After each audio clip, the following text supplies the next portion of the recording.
A série que Deus me deu é para nos preparar para um novo tempo que Deus está dando para a sua igreja.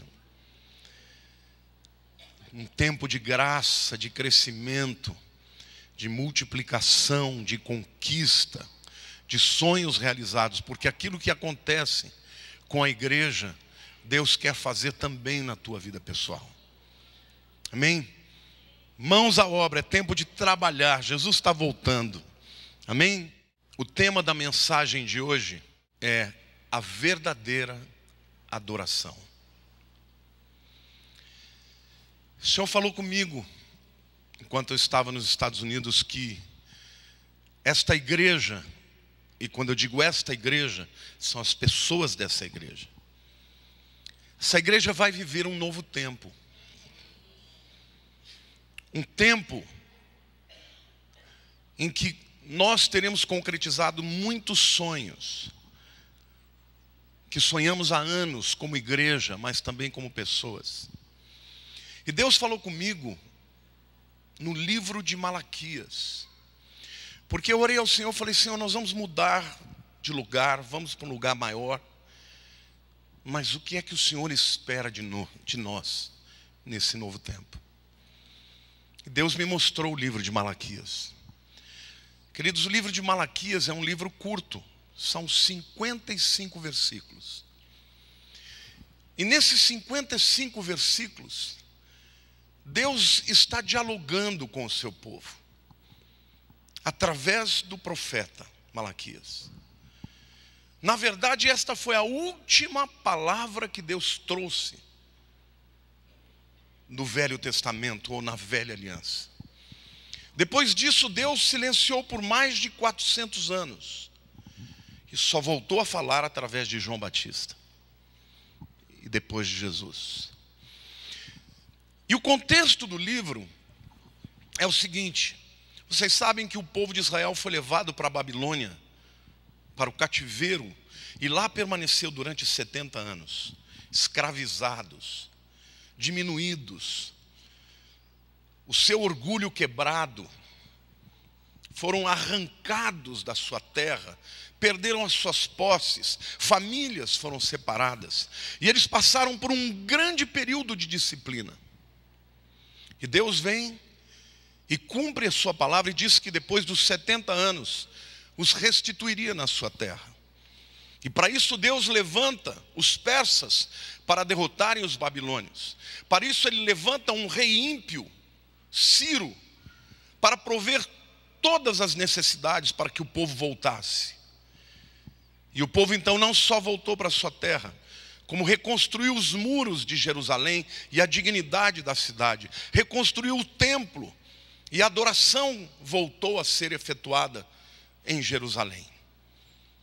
Mas o tempo passou e o povo começou a esfriar novamente, a perder o sentimento de gratidão, a perder a adoração verdadeira. E Deus então começa a falar com o povo e abre o seu coração para dizer o seguinte: vocês não me amam. Eu amo vocês, vocês não me amam. Vocês não me servem como eu mereço ser servido. E neste livro, Deus dialoga com o povo e o povo pergunta: mas como não te amamos? E Deus então ele vai revelando o que ele de fato espera de um relacionamento com o seu povo. E foi quando Deus falou comigo: filho, eu estou levando esta igreja para um novo tempo, para um novo templo. Mas o principal que eu espero de vocês é uma vida que expresse uma adoração verdadeira. E é sobre isso que eu quero lhes falar hoje.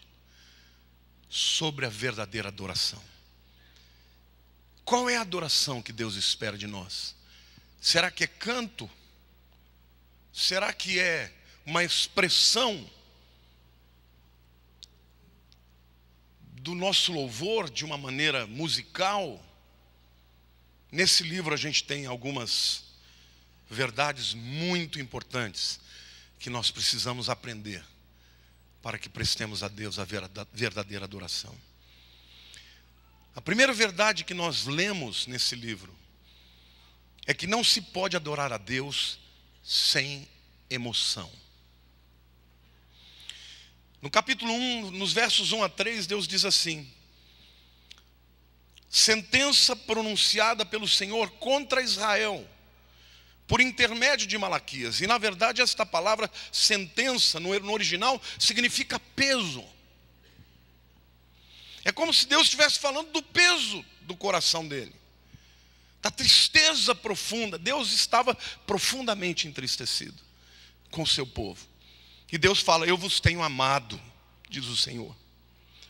Mas vós dizeis: em que nos tenhas amado? E Deus fala: não foi Esaú, irmão de Jacó, diz o Senhor. Todavia amei a Jacó, porém aborreci a Esaú, e fiz dos seus montes uma assolação, e dei a sua herança aos chacais do deserto. E Deus começa ali então a descrever o amor que ele teve para Jacó, porque Deus conhecia Jacó e Esaú desde o ventre, desde a eternidade. E ainda que Isaac tivesse preferência por Esaú, Deus preferiu Jacó para fazer dele o pai da nação que iria impactar o mundo. E Deus fala assim: vocês acham pouco o fato de eu ter amado a Jacó e tê-lo privilegiado e tê-lo escolhido sobre Esaú? E quando eu estava lendo isso, eu fiquei pensando, o povo já não sentia mais essa honra e o privilégio de ter sido escolhido por Deus. Quantos aqui sentem este privilégio, essa honra de terem sido escolhidos por Deus, como diz o apóstolo Paulo, antes da fundação do mundo? Querido, lá na eternidade Deus olhou e te conheceu e disse: é com ele que eu vou fazer uma obra extraordinária, através dele que eu vou falar ao mundo do meu amor, da minha redenção, da minha graça, da minha misericórdia. Será que nós temos dado devido valor para o fato de que Deus, para se revelar a nós, teve que abrir mão da sua glória, teve que se tornar homem, teve que se tornar servo, teve que morrer naquela cruz, porque nós não conseguiríamos entrar na sua presença.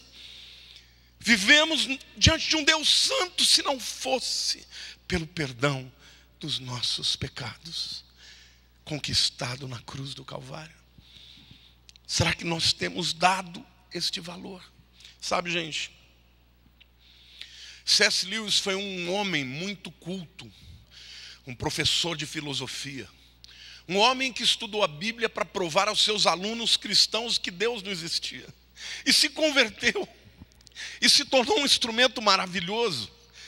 E ele, quando ele escreve um dos livros dele, chamado Abolição do Homem, ele fala do seu meio, do meio acadêmico, onde ele diz que os professores, os doutores, os acadêmicos estavam formando nas universidades jovens que perderam o entendimento do sublime. E num dos capítulos ele conta a história de dois meninos que chegam diante de uma grande cachoeira. E um deles diz assim: uau, sublime. O outro diz: que bonito. E ele diz assim: no mundo em que vivemos, os cientistas, os filósofos, os acadêmicos dizem que certo está aquele que diz que bonito, porque não há nada de sublime diante do qual devemos nos prostrar. O mundo de hoje não entende o coração de Davi. Não entende Davi quando no Salmo ele diz assim, Salmo 8, 3 e 4: quando contemplo os teus céus, obras dos teus dedos, e a lua e as estrelas que estabeleceste, que é o homem que dele te lembres, e o filho do homem que o visites. Davi muitas noites, no campo guardando as ovelhas, olhava para o céu estrelado, e enxergava a sublimidade de Deus.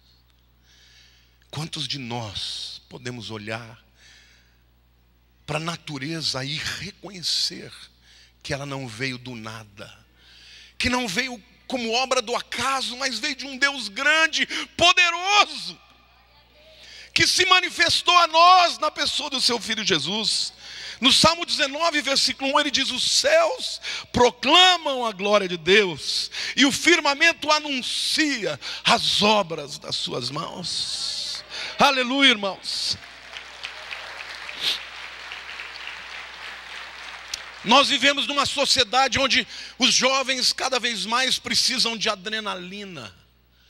Eles não conseguem mais se encantar com as pequenas coisas. Cada vez mais estão procurando coisas novas para preencher o vazio. E vocês sabem que houve uma pesquisa feita nos Estados Unidos que para o jovem de hoje, a morte não é aquilo que lhes faz temer. O maior temor do jovem de hoje é o tédio.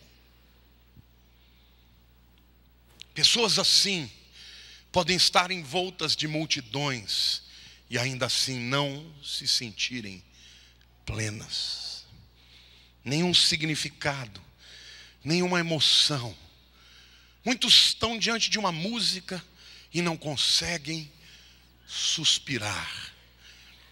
Você já ouviu alguma vez alguma música que te deu vontade de entrar no quarto e ficar em silêncio, só para contemplar a Deus? Vocês sabem que Handel, o grande compositor, quando terminou a sua maior obra, Aleluia de Handel, aleluia, aleluia, e quando ele terminou aquela obra, ele corria para os lados, escrevia nas paredes, porque ele tinha percebido que ele conseguiu de alguma maneira passar um pouco da grandiosidade do Deus extraordinário em quem ele cria. Aleluia, irmãos, aleluia. Deus quer que nós tenhamos emoção. Deus quer que nós, diante da sua glória, diante da sua presença, nós o exaltemos, fiquemos impactados com quem ele é. Mas muitos de nós, quando estamos na igreja, não conseguimos entender. Pessoas que não conseguem se livrar do celular. Enquanto ouve a mensagem, vem Facebook. Passam mensagens. Porque estão viciados. Acham que não podem viver sem essas coisas. Pessoas que não conseguem mais ter emoção. Eu ouvi uma música que vocês provavelmente devem ter ouvido ultimamente. Uma música, talvez a mais linda que eu ouvi nos últimos anos. E essa música fala exatamente disso. Ninguém explica Deus. E eu queria que você pudesse ver e ouvir e entrar em adoração juntamente com esse compositor. E então eu continuarei a pregação. Apaguem as luzes, por favor.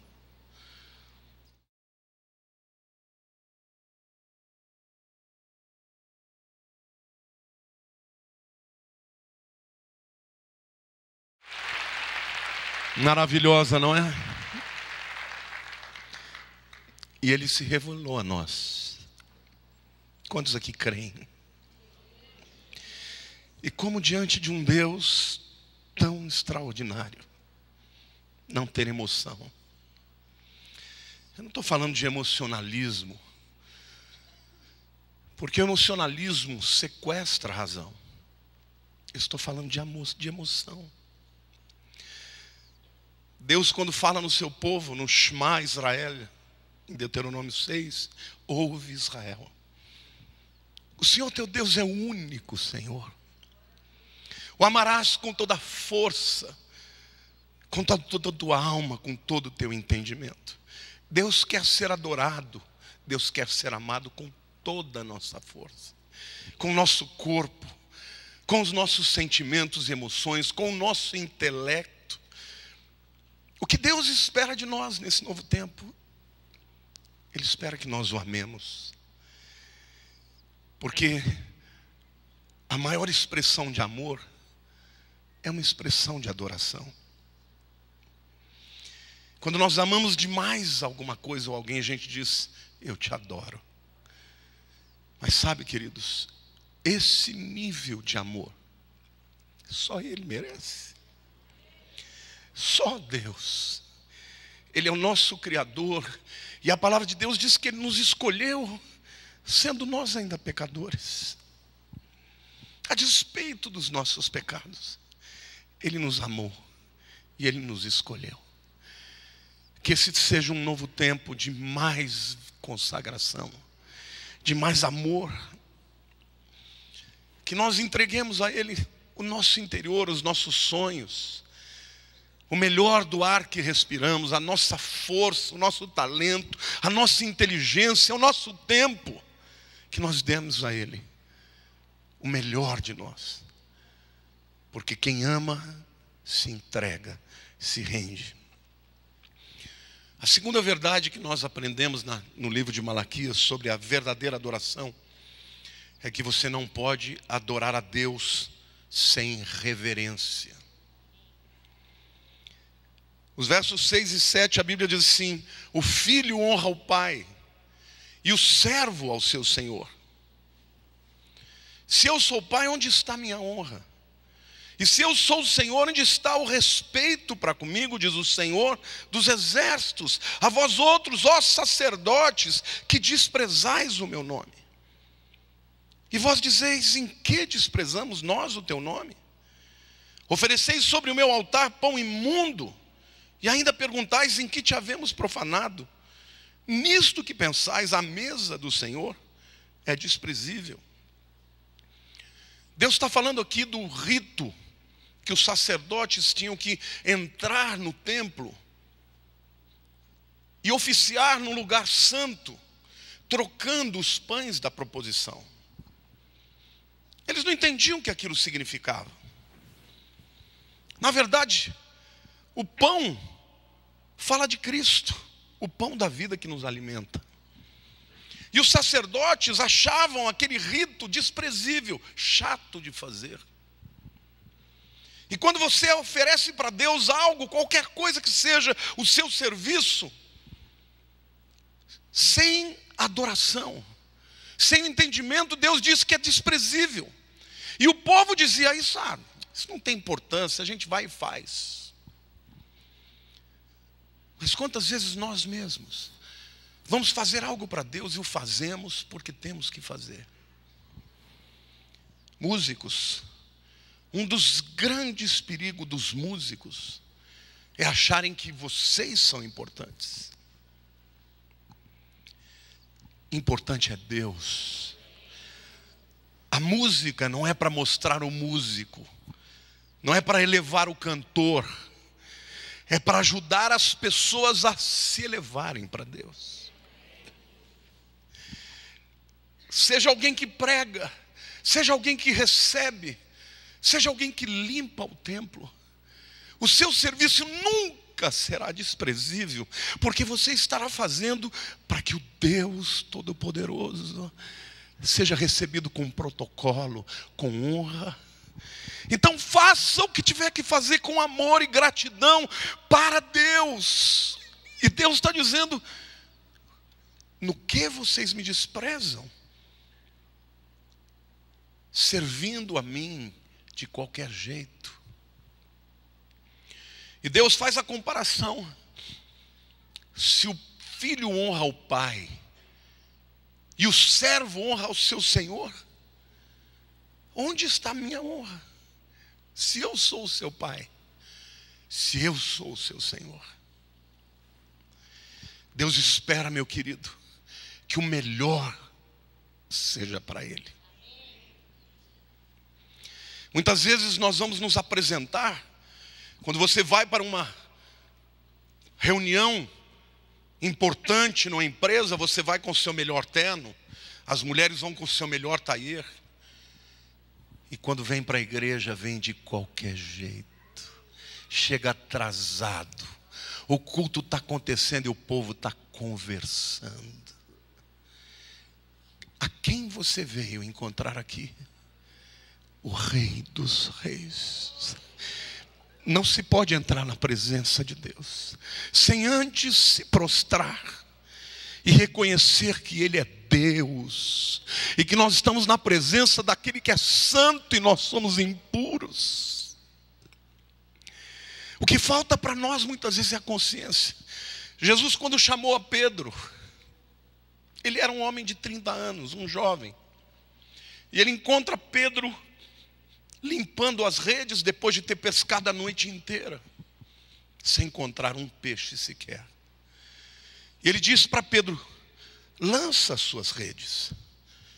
Ele disse: pesquei a noite inteira, não pesquei nada, mas sob a tua palavra, eu vou lançar a minha rede. Ele não estava ali achando que Jesus era alguém. Ele disse: eu vou fazer o que você me sugere. E Pedro então lança a rede, e os peixes todos saltam para dentro da rede. E quando ele vê aquela pesca maravilhosa, ele percebe pelo Espírito que ele está diante do Messias. E ele se ajoelha e diz: apartai-vos de mim, porque sou homem pecador. Quando você tem consciência que você está na presença de Deus, o primeiro sentimento que vem é de se prostrar, de confessar os pecados. Isto é dar honra para Deus. Deus me mandou dizer à sua igreja: se vocês agirem assim, eu me manifestarei no meio de vós, a minha glória estará no meio de vós, as minhas curas, os meus milagres estarão no meio de vós, porque eu sou este Deus que quero operar as maravilhas.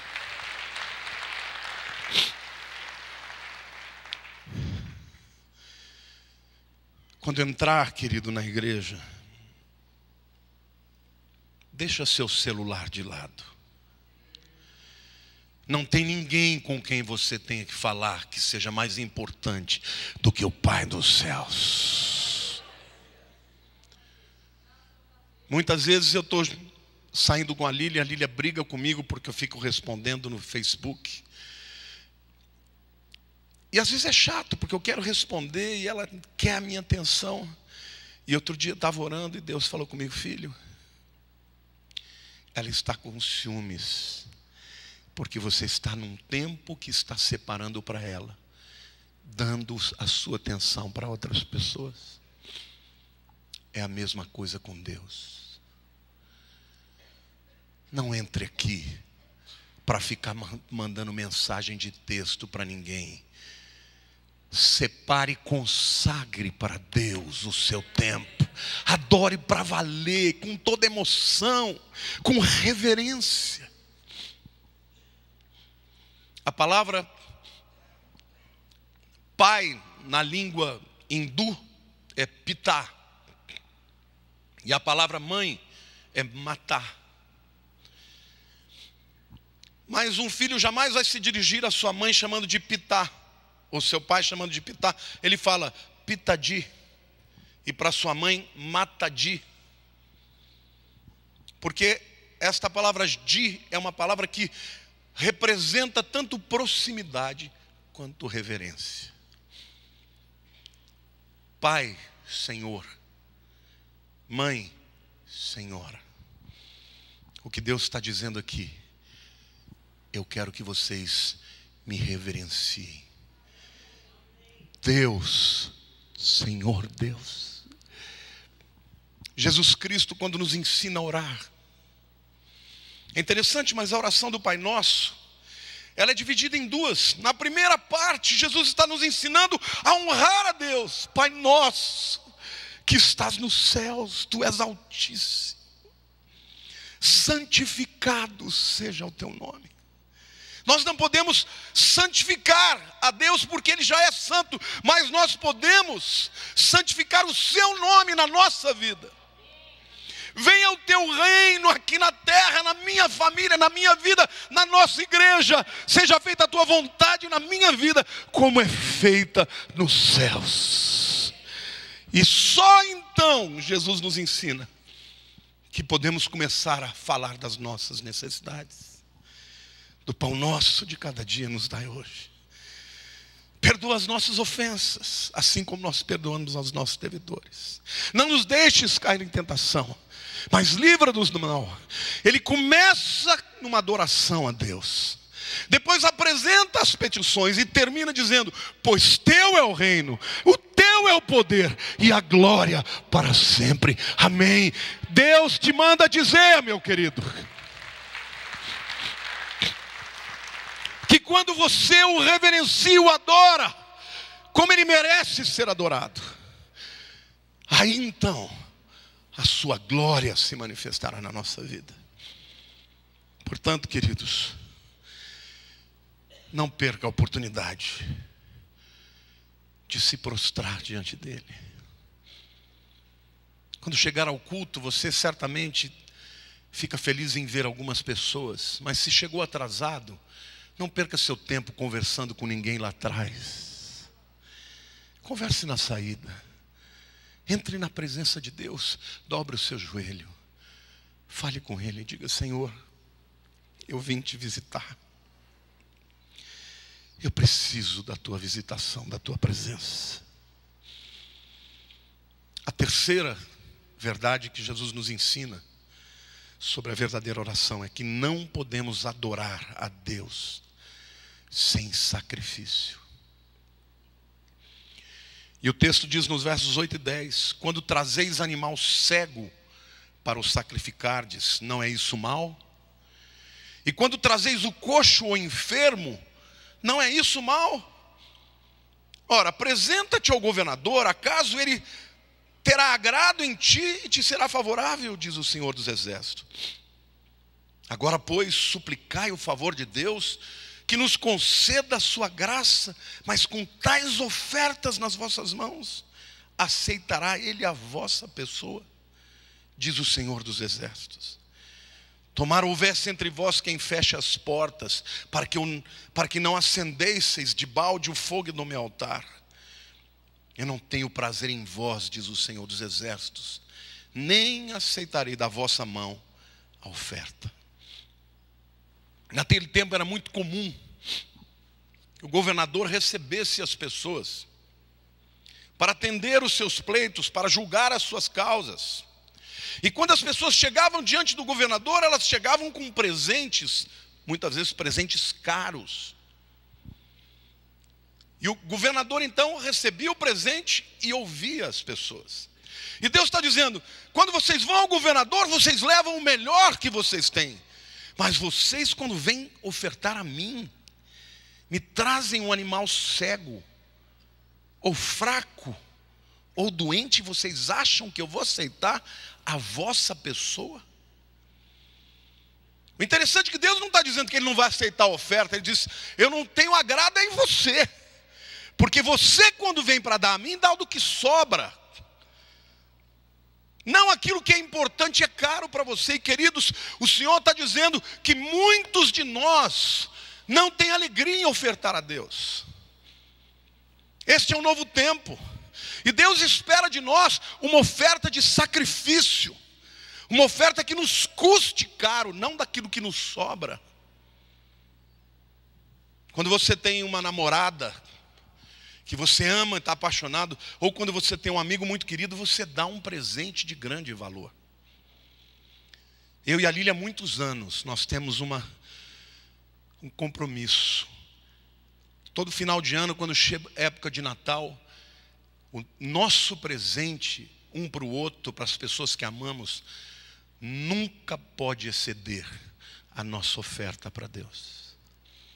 Ele não precisa do nosso dinheiro, mas Ele merece o que temos de melhor. Não se faz uma adoração verdadeira que não traga sacrifício. O Ravi Zacharias, é um dos meus mentores, um apologeta, um homem extraordinário. Ele estava contando que, quando ele era menino, na Índia, ele frequentava uma igreja anglicana. E ele não gostava muito da igreja, porque o culto acontecia mais ou menos na hora do jogo de cricket. Então ele ficava esperando que terminasse o culto logo, para ele poder chegar em casa e ouvir pelo menos parte do jogo de cricket.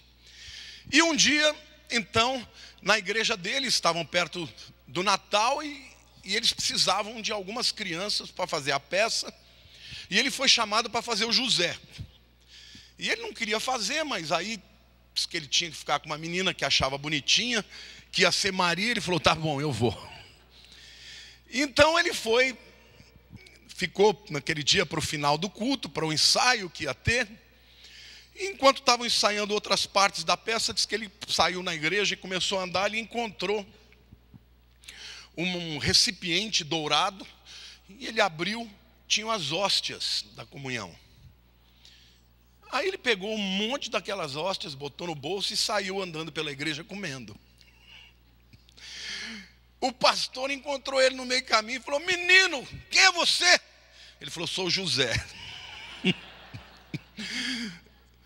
E o pastor falou, você tem ideia do que você está fazendo? Ele falou, estou comendo umas bolachinhas aqui, você quer uma?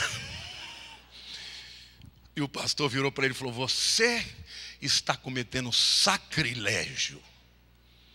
Ele saiu dali apavorado. Ele falou, o que será que é essa palavra? Que crime é esse que eu cometi? Diz que foi para casa morrendo de medo, achando que os policiais iam aparecer na casa dele por causa do sacrilégio que ele tinha cometido. Ele falou, só foi muitos anos mais tarde que eu fui descobrir que sacrilégio, na teologia, significa usar algo que pertence a Deus para uma causa profana.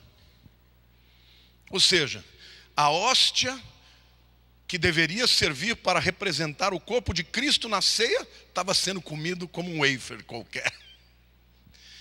Mas aí ele vem e diz a coisa mais linda. Ele diz, mas sabe, irmãos, eu descobri que existe um sacrilégio maior, que é você dar a Deus alguma coisa que não te signifique nada.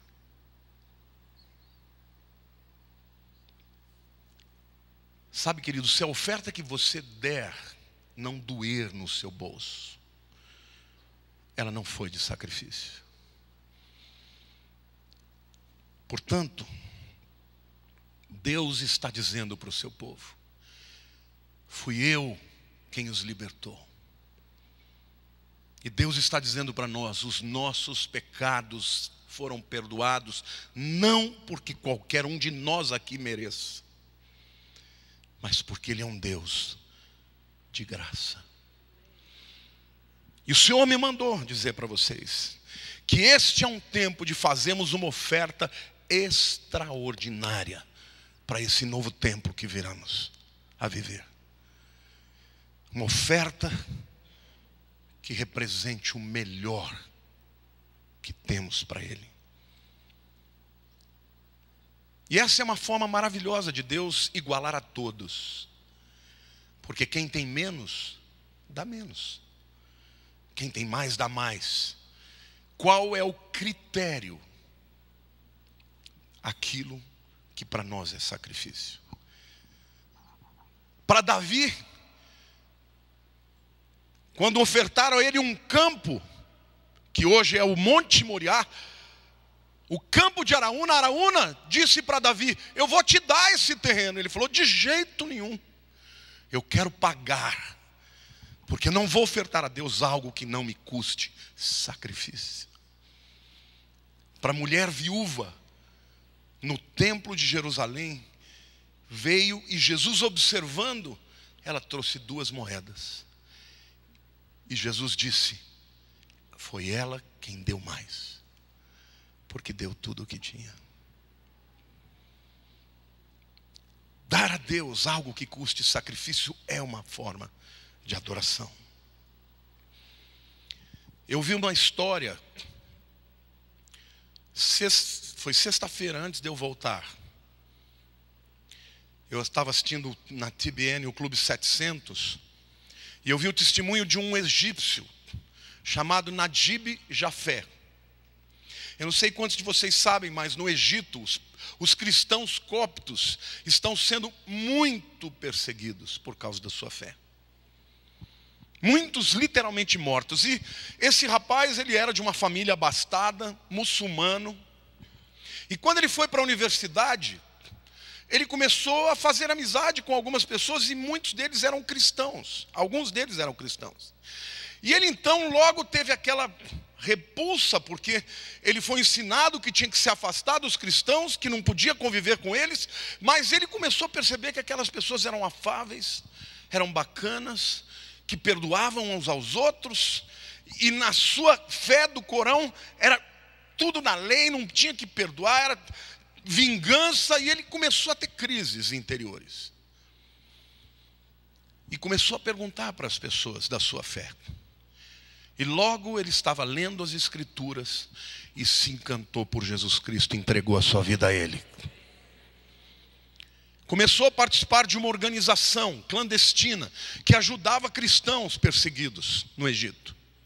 Um dia ele estava na sua casa e entrou a polícia e o levou preso, uma prisão no subsolo de algum lugar, e ele só conseguia ouvir os gritos das pessoas sendo torturadas por causa da sua fé.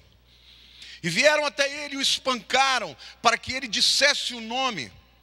Não, mas antes disso, esqueci de contar que ele estava numa dessas reuniões e a polícia chegou e metralhou muita gente. E um dos seus amigos morreu, mas antes de morrer disse assim: fique firme até o fim. Ele fugiu, foi para sua casa, e então veio a polícia.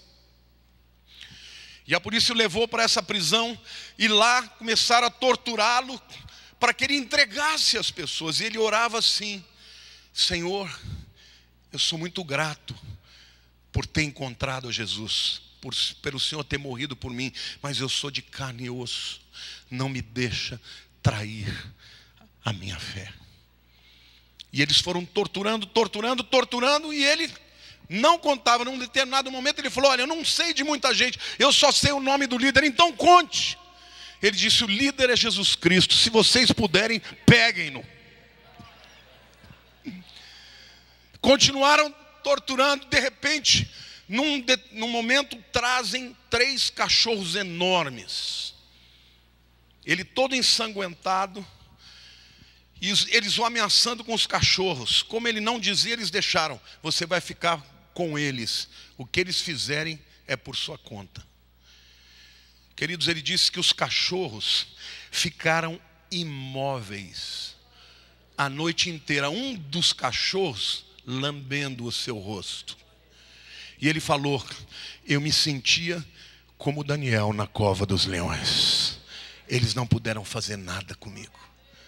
No dia seguinte vieram, ele ainda estava lá, continuaram torturando até que ele perdeu a consciência e acordou no hospital. Foi tratado, depois foi para a corte e foi condenado à morte por causa da sua fé. No tribunal ele disse: se servir a Jesus Cristo como Senhor e Salvador da sua vida é crime, eu me considero culpado. Foi condenado à morte. Mas a organização a qual ele pertencia, num dia que ele estava lá preso, entraram e o levaram de lá. E fugiu pelo mar de barco, e foi até Jerusalém, onde foi recebido pelos judeus. De lá, ele se mudou para o Canadá, onde hoje ele dirige uma organização que ajuda aos cristãos perseguidos. Isto é uma oferta de sacrifício, porque é a oferta da própria vida. Eu tenho dito isso aqui. Nem todos nós teremos a honra de morrer por Jesus. Mas se não teremos a honra de morrer por Ele, que tenhamos a honra de viver para Ele, de falar do seu amor com coragem, de consagrar as nossas vidas, de entregar os nossos talentos, o nosso tempo, os nossos dons, tudo aquilo que dele temos recebido para a glória do seu nome, para a propagação do seu reino. Amém, irmãos? Deus está dizendo: não me entreguem aquilo que sobra nas suas mãos. Entreguem o melhor, porque a verdadeira adoração é assim. E por último lugar, eu queria lhe dizer que não podemos adorar a Deus sem pureza. no coração, ou de coração. E Deus diz assim: tomara houvesse entre vós quem feche as portas, para que não acendesseis de balde o fogo do meu altar. Eu não tenho prazer em vós, diz o Senhor dos Exércitos, nem assentarei da vossa mão a oferta. O que Deus está dizendo? Eu preferia que alguém fechasse as portas do templo, para que vocês não viessem mais com esses animais imundos e doentes, com essas ofertas toscas, para ofertar a mim. O que Deus está dizendo? De que adianta a adoração pública, se vocês não adoram na sua solitude, no seu quarto, no seu coração. O Senhor está querendo, queridos, que nós o busquemos mais. Eu não estou aqui pensando em ninguém, eu estou pensando em mim. Quando eu li esse texto, eu me quebrantei, eu falei: Senhor, perdoa-me se eu não estou fazendo assim. Mas eu quero.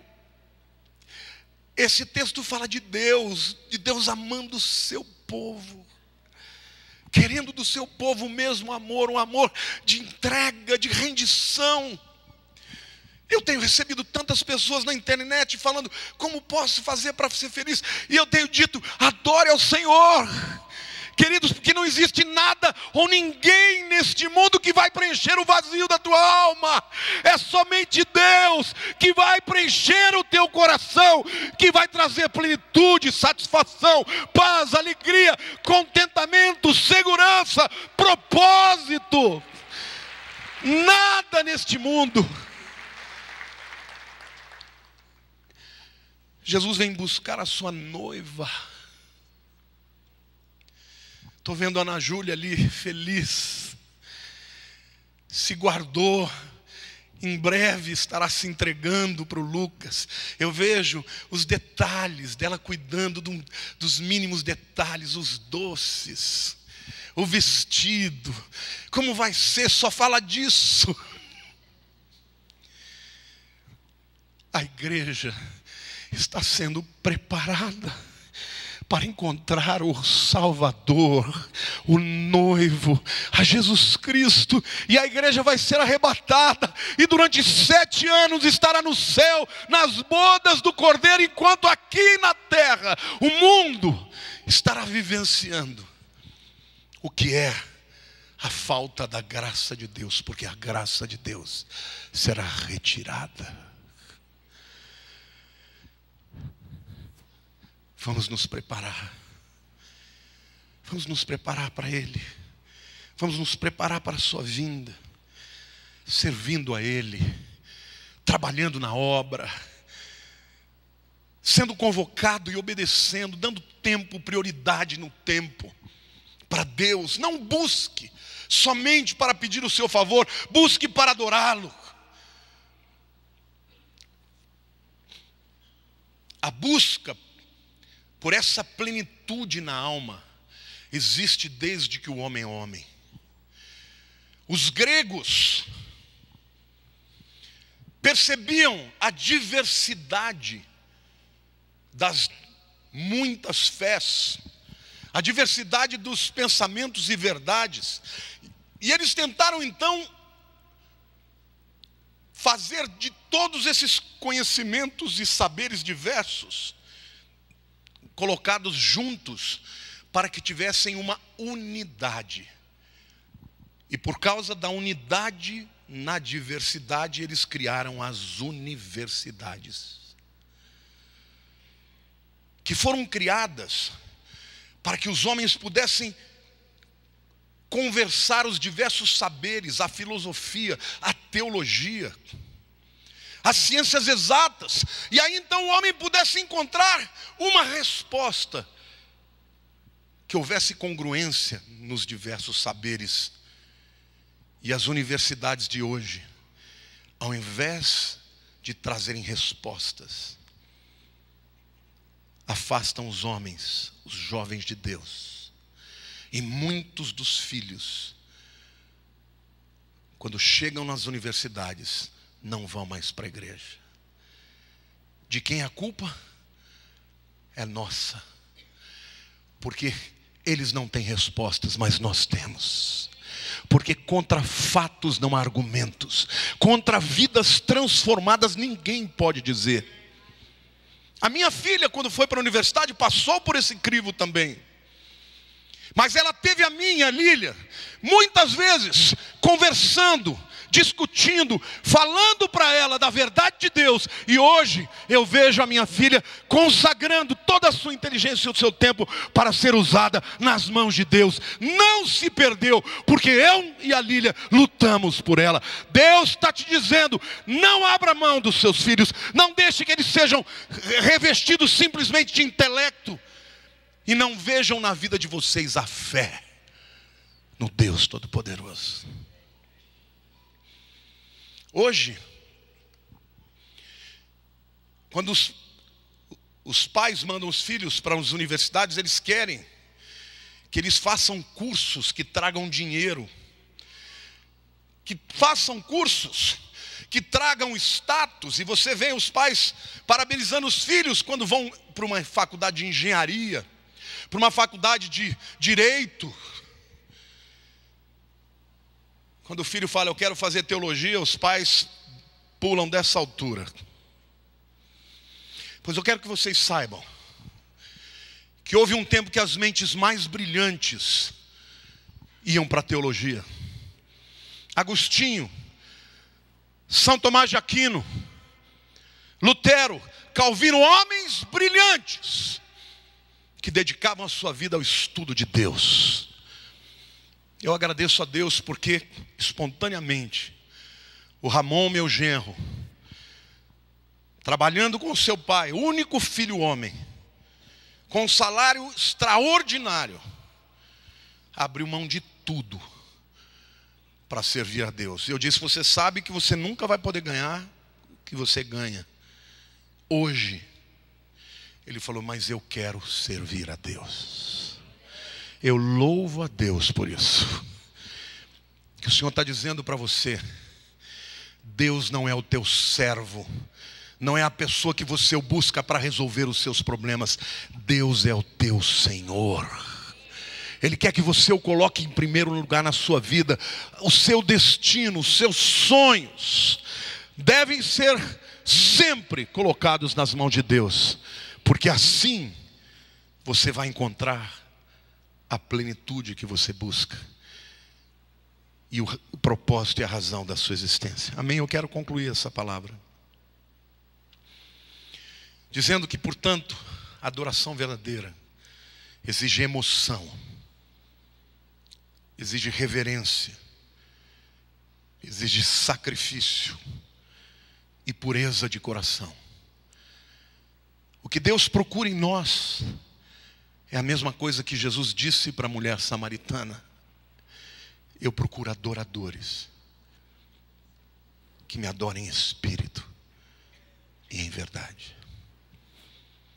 Que esse tempo novo que nós vamos viver seja um tempo de mais consagração. E eu termino com o texto de Isaías 51. Por favor, Tchuco, Isaías 51, versos 3 a 5. Não tinha mandado nesse texto para você,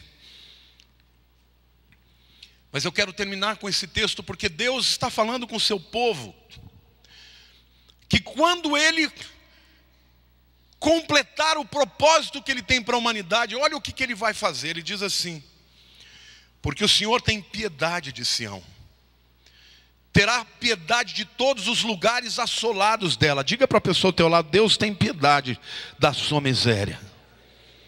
E fará o seu deserto como Éden, e a sua solidão como o jardim do Senhor. É Deus quem vai transformar o nosso deserto no Éden. E o Éden é o lugar, é o propósito original de Deus, que era o lugar onde o homem o adorava a Deus, e onde Deus estava presente todo o tempo. Deus diz, regozijo e alegria se acharão nela, ações de graça e som de música. Atendei-me, povo meu, e escutai-me, nação minha, porque de mim sairá a lei, e estabelecerei o meu direito como luz dos povos, Perto está a minha justiça, aparece a minha salvação, e os meus braços dominarão os povos, as terras do mar me aguardam, e no meu braço esperam. Deus fala a Israel: o que eu quero para o mundo é estar presente com eles, e onde eu estou presente, o caos se torna o Éden, o vazio se torna alegria. Queridos, é na presença de Deus que a nossa alma encontra satisfação plena. Amém? Ninguém explica Deus. Ou se crê ou se duvida. Eu creio. E você? E você? Você quer se entregar completamente para esse Deus? Feche os seus olhos, queridos.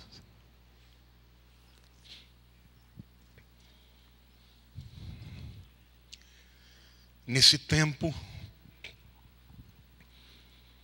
de favor que Deus está nos dando, Ele está pedindo isso de cada um de nós. Ele está dizendo para o seu povo: filhos, eu quero que você me ame com todo o teu coração. Com o coração.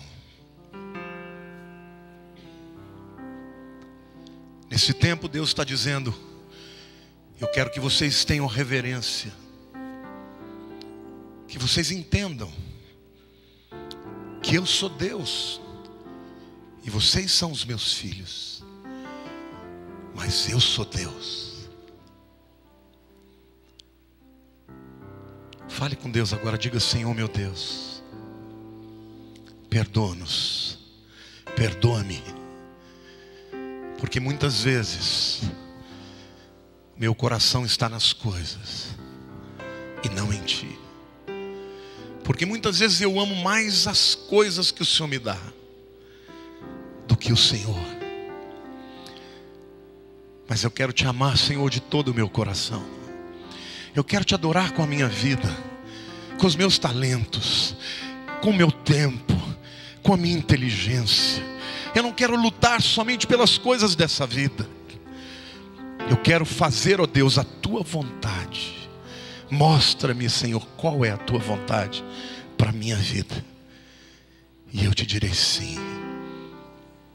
Em nome de Jesus, eu Te agradeço, Senhor, por ter me salvado, por ter se revelado a mim, por ter morrido na cruz no meu lugar, e porque o Senhor me recebeu enquanto ainda era pecador. Hoje eu Te entronizo na minha vida. Hoje eu Te digo: Tu és o meu Deus, Tu és a razão da minha vida. Fala comigo, Espírito Santo, todas as vezes que eu estiver esfriando, mas não silencia a Tua voz. Eu Te peço, Senhor, para a honra e glória do Teu nome. Amém.